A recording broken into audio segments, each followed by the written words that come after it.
Welcome to Table Bible Studies with Dan and Ben. New studies are posted every Thursday. We're currently studying the life of Abraham.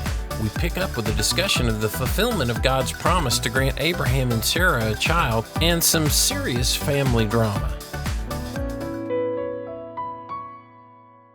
God keeps his promises, does he not? Yes, he does. He always keeps his promises. And so we finally arrived at the point where God is going to fulfill a promise. Okay. The big promise he made to Abraham. Yes. It says in chapter 21 of Genesis, verse 1, the Lord visited Sarah as he had said, and the Lord did for Sarah as he had spoken.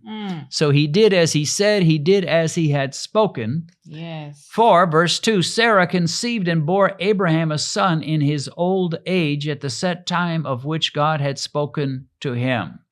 At last, Isaac is born. At last. He's had to wait 25 years from the time when God first began to make promises about his descendants. Mama said I got a baby. Yeah. And 90-year-old Sarah is now a mama. 90 years. And 100-year-old Abraham is now the daddy of the promised child. 100 years. Are you kidding me? He does have one other son named Ishmael, but he hardly counts in terms of the promises God has made. So now little Isaac is born. Isaac means laughter. They both laughed when they heard about God's promise that they would have a son together. Yes. And so it says, Abraham called the name of his son who was born to him, whom Sarah bore to him. It makes a special reference to Sarah, so not just any woman, but Sarah bore to him, named him Isaac. Isaac. And then Abraham circumcised his son Isaac when he was 8 days old, as God had commanded him. So God had already said to him earlier, all the males in your household are to be circumcised. And when a baby is born, 8 days, the Jews to this day do that. They circumcise the males on the 8th day. Wow. So the promise is fulfilled. The Must have been a promise. very exciting time for Abraham and Sarah, huh? Yeah, it's an exciting time. Like, anybody at this point will give up, but they waited and they believed and they, trusted God for their miracle. And this is when you talk about miracles, this is really a miracle baby. Yeah, absolutely. God's promises sometimes come slowly to us, but they are worth waiting for. Yes. And Abraham and Sarah jumped the gun sort of when she offered her maidservant Hagar to Abraham and said, have some relations with her. Right. And let's see if I can get a baby that way. And she did, but that wasn't what God had in mind. So it says Abraham, verse 5, was 100 years old when his son Isaac was born to him. And Sarah said, God has made me laugh, and all who hear will laugh with me. Isaac means laughter. Now, she seems to be talking about a second kind of laughter. She first laughed when she was in the tent, and God visited, or the Lord visited Abraham with a couple of angels and said, I'm going to come back and Sarah's going to have a son. Yes. She laughed sort of in unbelief at that point. How is this going to ever happen? Now she's laughing with joy. That's the best kind of laughter, isn't it? Yes, that's the best kind of laugh. Like when you have received your miracle, joy is, your heart is full of joy and the happiness and the excitement. And then you'll be like, God, I am so appreciative of what you've done for me.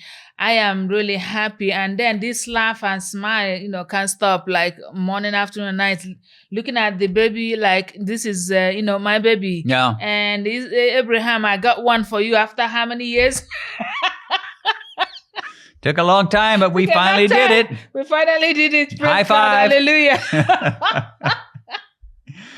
So verse 7, she also said, who would have said to Abraham that Sarah would nurse children, for I born him a son in his old age. I think it's kind of funny. She says, I born him a son in his old age. Well, she wasn't all that young herself. She was 90. So she was in old age too, but he was in older age, 10 years older than she. And now they had a boy. She mentions a son. In those days, a son was a bigger deal than a daughter. Even these days. And especially with your first child. You're always wanting a son so he can be an heir. He can take care of the family when daddy gets too old and weak to do much. And so now they've got their son, little Isaac. Little Isaac is here. So, verse 8, the child grew and was weaned, and Abraham made a great feast on the same day that Isaac was weaned. So this was something they did in those days. They had a special ceremony and a party, you might say, when the child is weaned. In those days, they nursed children for 2, 3, 4 years. So I think the standard age of weaning a child was 3 years of age, some have suggested.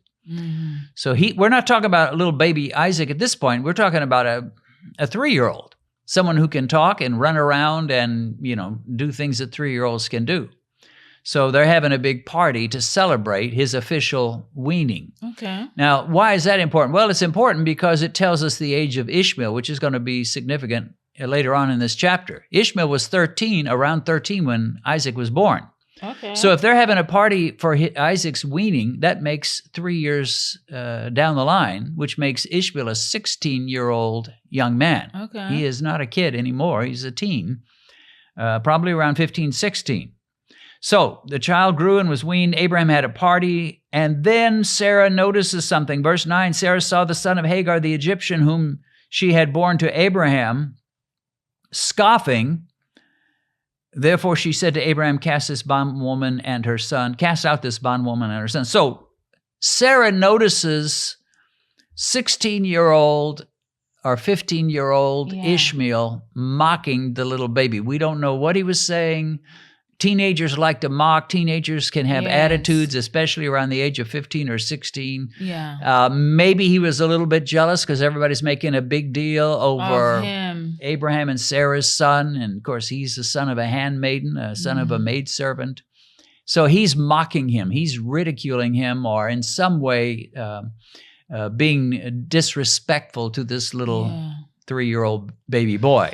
Yeah, I think it's like, that is what kids do. I don't think that would have warranted sending her away with the mother away with the child, with the son. And it would have been a time to, call them like, what is the problem? Why are you quarreling? Why are you fighting? Why are you saying mean things to your brother? Yeah. And then settle it.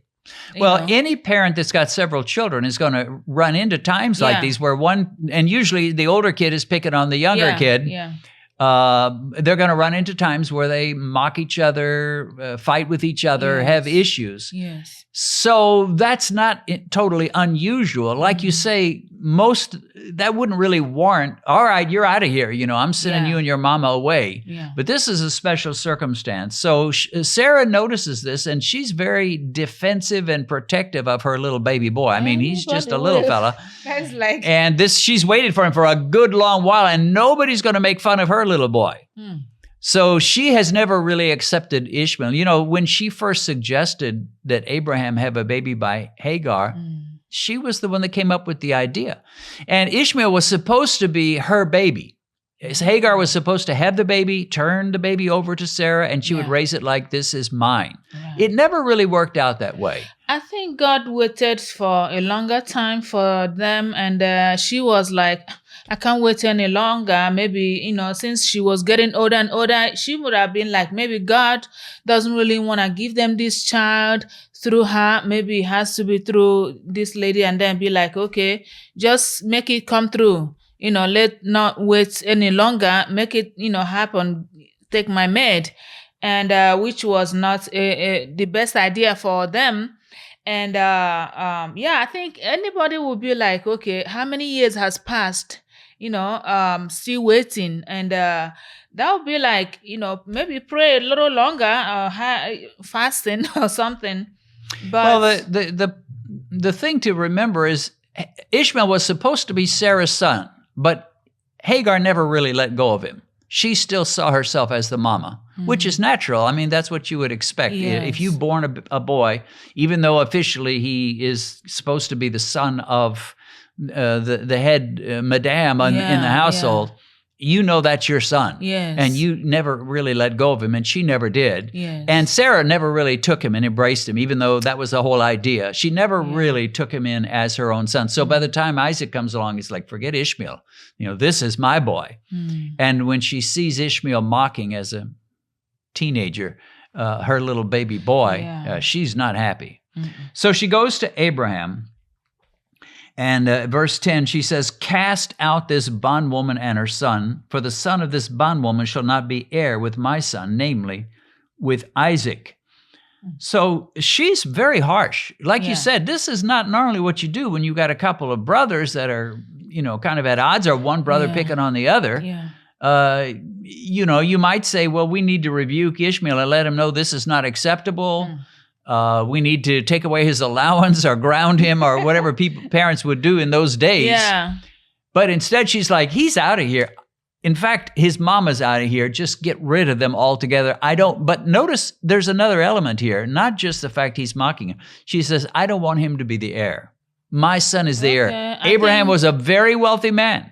And one of these days he was going to die. And she didn't want that inheritance split up between Ishmael, her maidservant's son, and her own son. It's like, my son needs to inherit it all. Yeah, I think that was where she got it all wrong, because she, if I may say, I don't have to insult her, but that was like being a little greedy. And because now she's thinking, carnally, like God is a supernatural God who bless you with a kid at this age. Don't you know that that same God can give you more, or give your son more, when he grows up, and this kid was born in your, care, and Abraham is the father.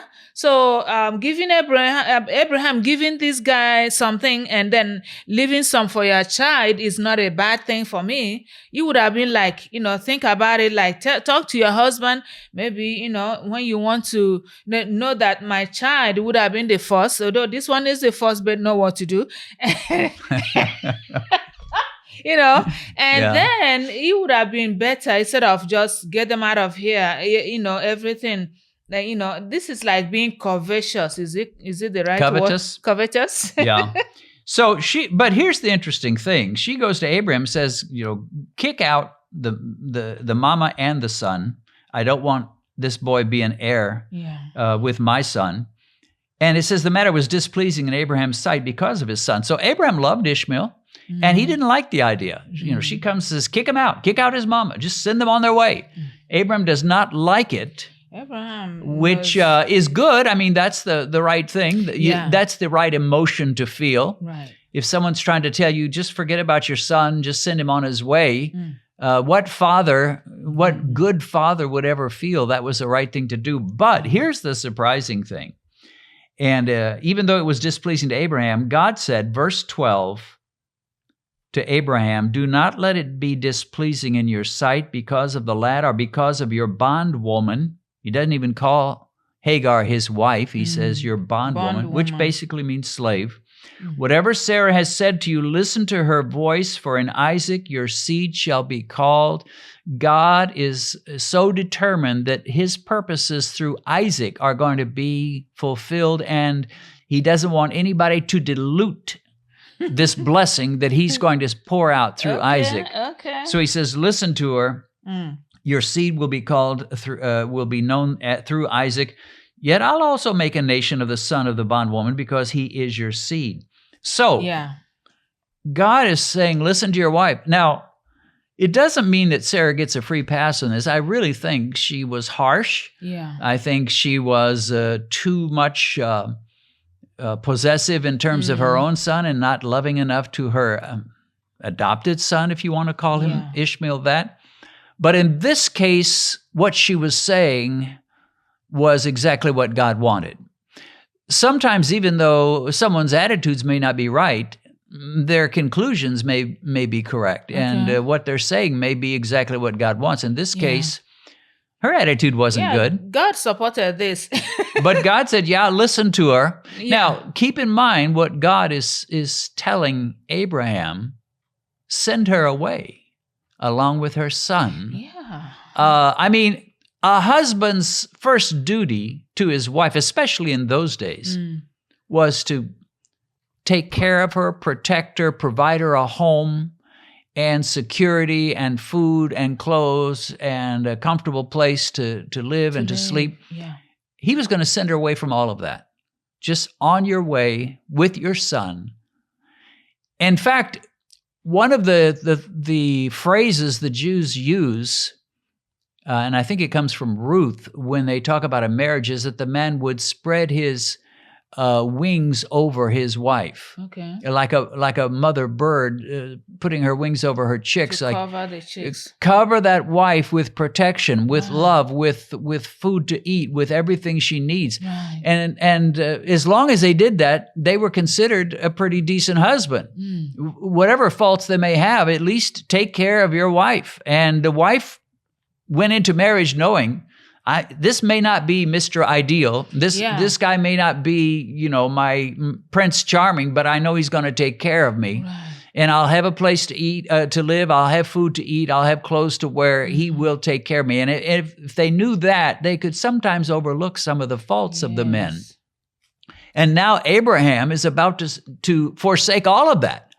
No longer protecting her, no longer providing for her, no longer putting his wings over her, as it were, just on your way.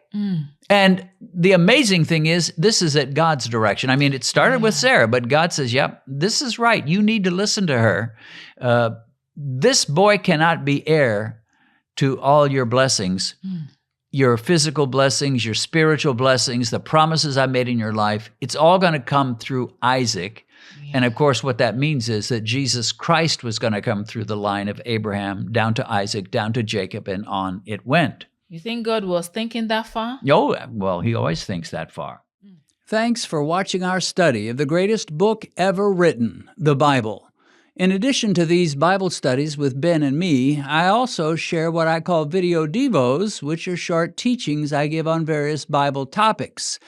These teachings are normally, but not always, posted on Mondays. Be sure and click the subscribe button and then click that bell icon and choose Show All Notifications. That way you'll be notified every time we post a new video. And if you're struggling with diabetes, check out my other channel, which is called Beat Diabetes. God bless you, and see you again soon.